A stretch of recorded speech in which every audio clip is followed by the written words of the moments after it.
Dans la seconde moitié du XIXe siècle, alors que les puissances européennes se disputent les terres d'Afrique, un homme se dresse face à l'envahisseur. Un stratège, un conquérant, mais aussi un visionnaire. Son nom, Samori Touré. Né vers 1830, au cœur de la région du Wassoulou, entre la Guinée, le Mali et la Côte d'Ivoire, Samori Touré n'était pas destiné à devenir empereur.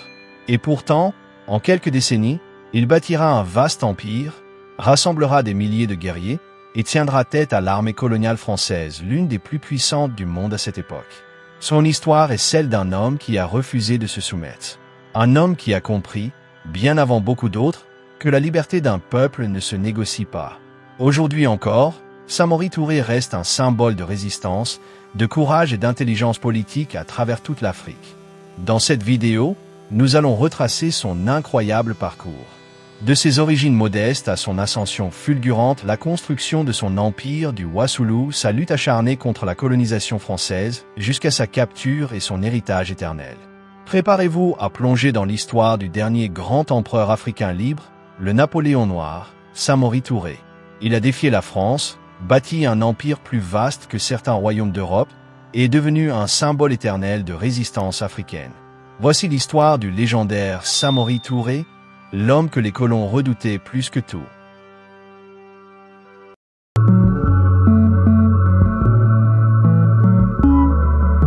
Samori Touré voit le jour vers 1830, dans la vallée du Milo, au sud-est de l'actuelle Guinée, une région verdoyante au cœur du Wassoulou. À cette époque, l'Afrique de l'Ouest est un carrefour où se croisent les grandes routes du commerce transsaharien. Les caravanes transportent de l'or, du sel, des tissus et des esclaves, reliant les royaumes soudanais de l'intérieur au comptoir côtier du golfe de Guinée. C'est dans ce monde en mouvement, fait d'échanges et de rivalités, que grandit le jeune Samori. Issu d'une famille Dioula, ou Dioula, un peuple de commerçants mandingues musulmans, Samori naît dans un univers profondément marqué par la culture du commerce, de la foi et du savoir.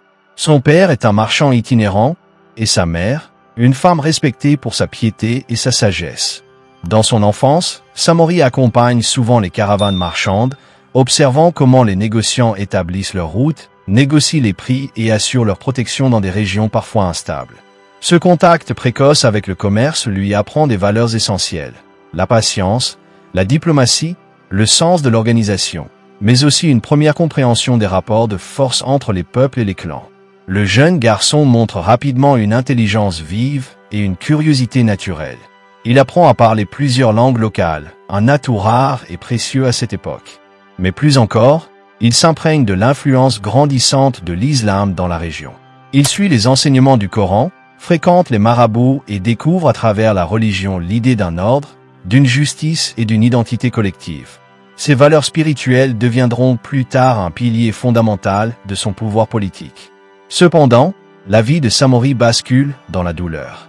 Un événement tragique va bouleverser à jamais son destin. Sa mère est enlevée lors d'un raid mené par un chef de guerre de la région de Kérouané. Pour un jeune homme mandingue, la mère représente bien plus qu'un lien familial. Elle incarne la dignité, la lignée et l'honneur. Plutôt que de fuir ou d'abandonner, Samori prend une décision audacieuse et inattendue. Il se rend volontairement à l'ennemi, offrant ses services en échange de la liberté de sa mère. Pendant plusieurs années, il demeure au service de ce chef étranger.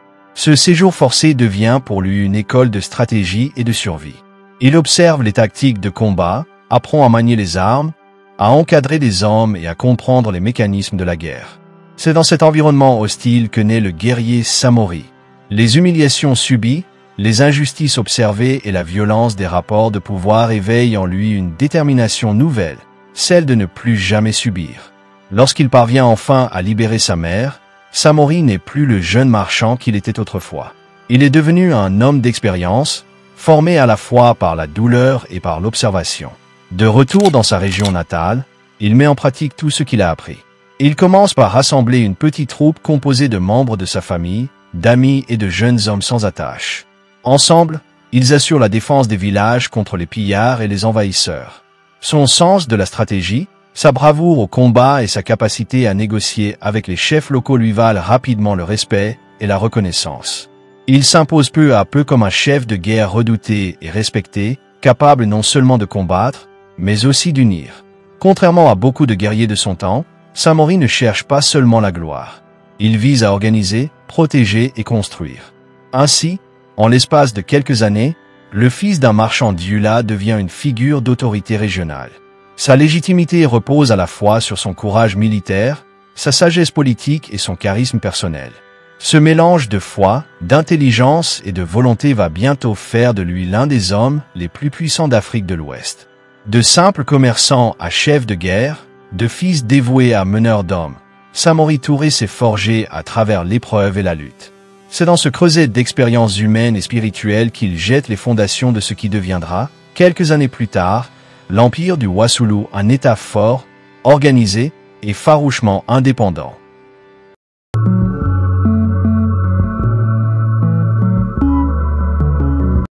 Au milieu du XIXe siècle, l'Afrique de l'Ouest est une région en pleine mutation. Les anciens grands royaumes du passé comme le Mali, le Songhai ou encore le Fouta Djallon ont perdu de leur puissance, laissant la place à une mosaïque de chefferies indépendantes, souvent rivales.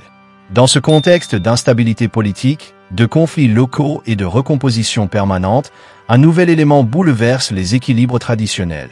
L'introduction massive des armes à feu par les marchands européens et nord-africains. Le commerce des fusils et de la poudre devient la clé du pouvoir. Celui qui contrôle les routes commerciales et possède les meilleures armes impose sa loi. Dans ce monde où la force détermine la légitimité, Samori Touré, désormais chef respecté, comprend très vite que son avenir dépendra de sa capacité à s'organiser, à s'armer et à fédérer. Dans les années 1860, Samori Touré entreprend de transformer sa petite troupe en une véritable armée disciplinée. Il s'inspire des tactiques qu'il a observées chez ses anciens maîtres, mais les perfectionne. Il impose la discipline, l'entraînement régulier et l'obéissance stricte à la hiérarchie. Peu à peu, il attire à lui des centaines, puis des milliers d'hommes, séduits par sa vision, son charisme et sa promesse, la protection, la justice et la prospérité sous sa bannière. Son armée ne se limite pas à des combattants isolés. Elle devient une véritable force organisée, divisée entre infanterie et cavalerie, chacune dirigée par des officiers expérimentés. Samori met également en place un service d'approvisionnement et une logistique efficace pour assurer la mobilité de ses troupes. C'est une révolution militaire dans la région. Grâce à sa puissance croissante, il entreprend une série de conquêtes. Les villages et royaumes voisins qui s'opposent à lui sont vaincus, tandis que ceux qui se rallient à sa cause conservent une certaine autonomie sous son autorité. En quelques années, Samori étend son influence sur une large partie du Haut-Niger et de la vallée du Milo. Vers 1870, il établit sa capitale à Bissandougou, qui devient le cœur politique et militaire de son empire naissant. Samori Touré ne se contente pas d'être un conquérant, il veut être un bâtisseur d'État. Conscient que la seule force militaire ne suffit pas à faire durer un empire, il crée une administration structurée. Les territoires conquis sont confiés à des gouverneurs appelés pharaons, chargés de collecter l'impôt, de rendre la justice et de maintenir l'ordre. Ces représentants de l'autorité centrale sont choisis pour leur loyauté, non pour leur naissance, rompant ainsi avec les traditions féodales mandingues. L'islam devient la colonne vertébrale de son empire. Samori, lui-même musulman pratiquant, encourage la diffusion de la foi et l'enseignement du Coran. Les marabouts et érudits bénéficient de sa protection et participent à l'administration. La religion sert à la fois de ciment culturel et de légitimité politique. Elle unifie les peuples divers de l'Empire sous une même foi et donne à Samori une image de chef pieux et juste. Mais l'islam est aussi, pour lui, un outil de modernisation. Il fonde des écoles coraniques, fait rédiger des décrets et impose une justice inspirée de la charia, adaptée aux réalités locales.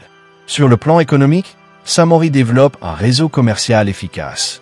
Il sécurise les routes, protège les caravanes et favorise le commerce avec la Sierra Leone et la Côte d'Ivoire, où il obtient des fusils et des munitions en échange d'or, de noix de cola ou d'esclaves. Ce commerce des armes est vital. Il lui permet de soutenir militairement son empire face à des adversaires mieux équipés. Au cours des années 1880, le pouvoir de Samori atteint son apogée. Son empire, connu sous le nom d'empire du Wassoulou, s'étend sur une vaste zone comprenant l'actuelle Guinée, le Mali, la Côte d'Ivoire, le Burkina Faso et une partie du Sierra Leone.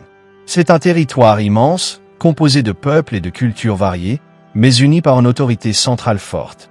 L'armée de Samori, désormais bien équipée et disciplinée, compte selon certaines sources jusqu'à 30 000 soldats.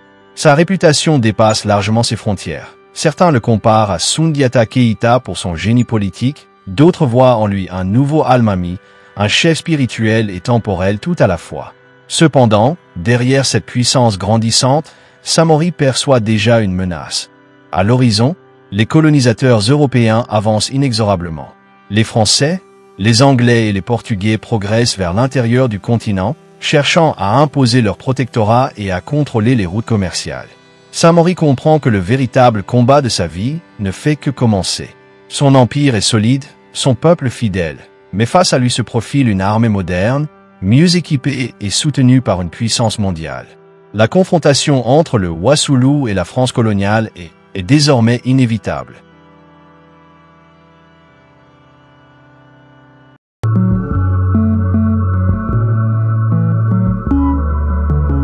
À la fin du XIXe siècle, l'Afrique de l'Ouest connaît une transformation majeure avec l'arrivée massive des puissances coloniales européennes.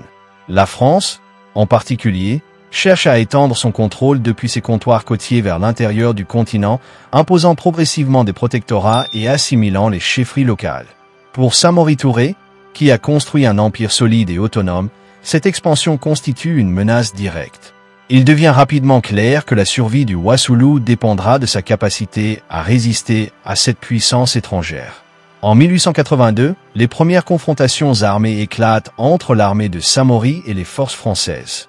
Les colons disposent de fusils modernes, de canons et d'une logistique européenne, tandis que l'armée de Samori, bien que nombreuse et disciplinée, doit s'adapter à cette nouvelle forme de guerre. Pour faire face à ses adversaires technologiquement supérieurs, Samori innove. Il adopte des tactiques de guérilla, embuscades, déplacements rapides, attaques nocturnes et sabotage des lignes de ravitaillement ennemies. Son armée se montre capable de mobilité exceptionnelle, se déplaçant sur des centaines de kilomètres, frappant vite et disparaissant avant que les Français ne puissent réagir. Ces stratégies lui permettent de remporter plusieurs succès, ralentissant la progression coloniale et gagnant du temps pour consolider son empire. Les victoires militaires de Samori ne sont pas seulement dues à la force brute, mais aussi à sa maîtrise de la diplomatie et de la psychologie. Il sait utiliser les alliances avec des chefs locaux, exploiter les rivalités entre villages et même négocier avec certains officiers français lorsqu'une situation tactique l'exige.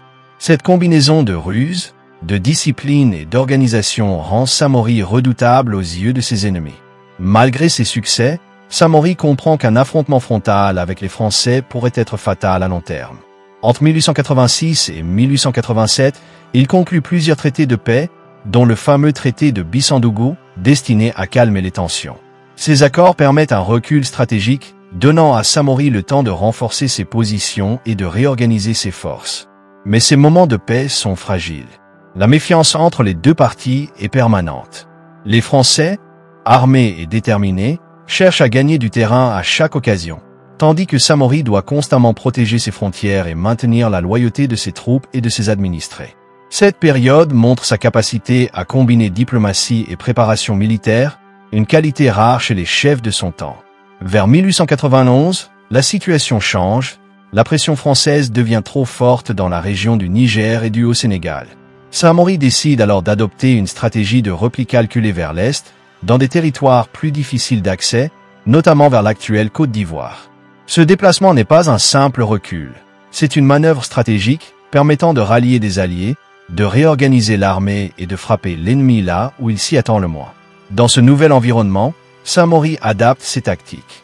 Il utilise les forêts et les terrains accidentés pour tendre des embuscades et transforme les villages en points défensifs temporaires. Sa stratégie repose sur la mobilité, la surprise et l'épuisement progressif de l'ennemi. Chaque bataille est pensée pour retarder les Français, protéger son peuple et maintenir l'espoir d'une Afrique libre et indépendante. Cependant, malgré ses talents exceptionnels, les défis deviennent de plus en plus difficiles. L'armée française, mieux équipée et bénéficiant d'un soutien logistique constant, impose une pression constante.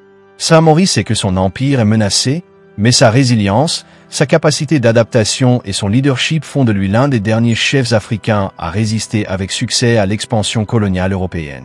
Cette période de lutte acharnée et de stratégie sophistiquée marque un tournant dans l'histoire africaine.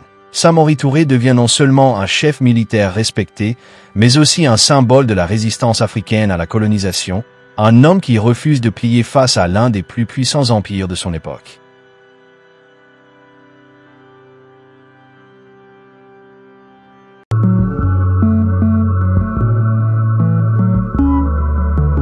Malgré ses années de résistance acharnée et sa réputation de stratège, Samori Touré finit par se retrouver confronté à des difficultés insurmontables face à la puissance coloniale française. Les forces françaises, mieux armées et organisées, disposent de fusils à répétition, d'artillerie moderne et d'une logistique supérieure, ce qui rend chaque bataille de plus en plus coûteuse pour l'armée du Wassoulou. Le territoire contrôlé par Samori commence à se réduire progressivement. Ces villes et villages, auparavant bastions solides, sont attaqués ou occupés par les Français, forçant le chef africain à adopter la stratégie du repli constant. Dans ces conditions, il met en œuvre une politique de terres brûlées, villages abandonnés, cultures détruites, routes et infrastructures inutilisables pour ralentir l'avancée des colonisateurs. Bien que ces tactiques permettent de gagner du temps et de retarder l'ennemi, elles épuisent également ses propres ressources et fragilisent la population, qui doit survivre dans un environnement de plus en plus hostile. La pression est énorme. Les rumeurs et les tensions se multiplient parmi ses alliés et ses troupes. La supériorité technique et numérique des Français devient difficile à contrer. Samori, fidèle à sa vision stratégique, tente encore des manœuvres de guérilla et des déplacements rapides, mais la situation empire à mesure que l'armée coloniale s'adapte à ses tactiques. Finalement, après des années de lutte et de résistance héroïque, Samori est capturé le 29 septembre 1898 dans l'actuelle Côte d'Ivoire, près du village de Guélémo. Sa capture marque la fin de l'empire du Wassoulou et symbolise la victoire militaire française en Afrique de l'Ouest, mais elle ne ternit en rien le prestige et la légende de Samori Touré. Après sa capture, Samori est exilé au Gabon, loin de ses terres et de son peuple. Il vit ses derniers jours dans une relative détresse, loin du rôle de chef et de stratège qui avait défini toute sa vie. Le 2 juin 1900, Samori Touré meurt en exil, à l'âge d'environ 70 ans. Sa mort ne signe pas seulement la fin d'un homme, mais aussi celle d'un modèle de résistance africaine face à la colonisation, laissant un héritage qui continuera d'inspirer les générations futures. Même dans la défaite, Samori reste un symbole de courage, de stratégie et de détermination. Il incarne l'image d'un chef qui, face à une puissance coloniale écrasante, a su tenir tête le plus longtemps possible, défendant la liberté et la dignité de son peuple jusqu'au bout. Son histoire illustre à la fois les limites imposées par la technologie et les ressources, et la force morale et intellectuelle d'un leader visionnaire.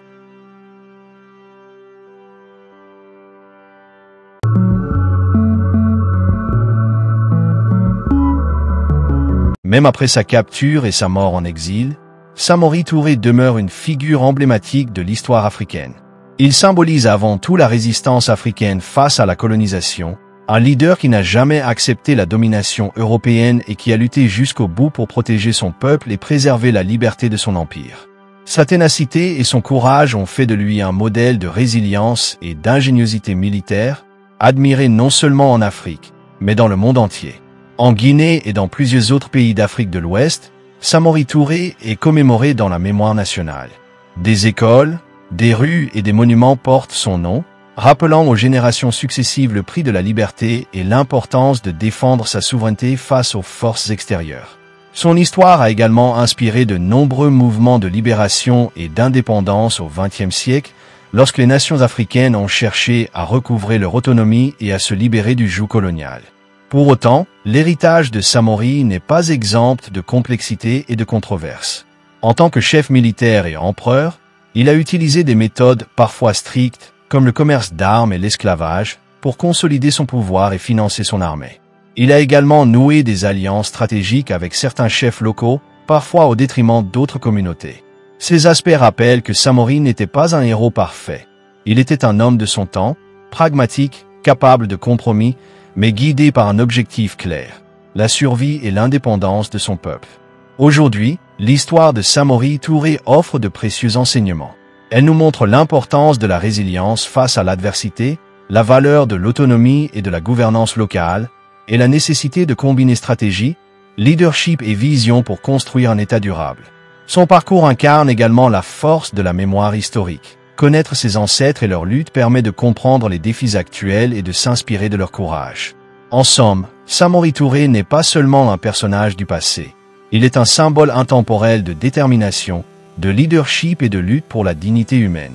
Son héritage continue de résonner, rappelant à tous que la liberté, la justice et la souveraineté sont des valeurs pour lesquelles il vaut toujours la peine de se battre.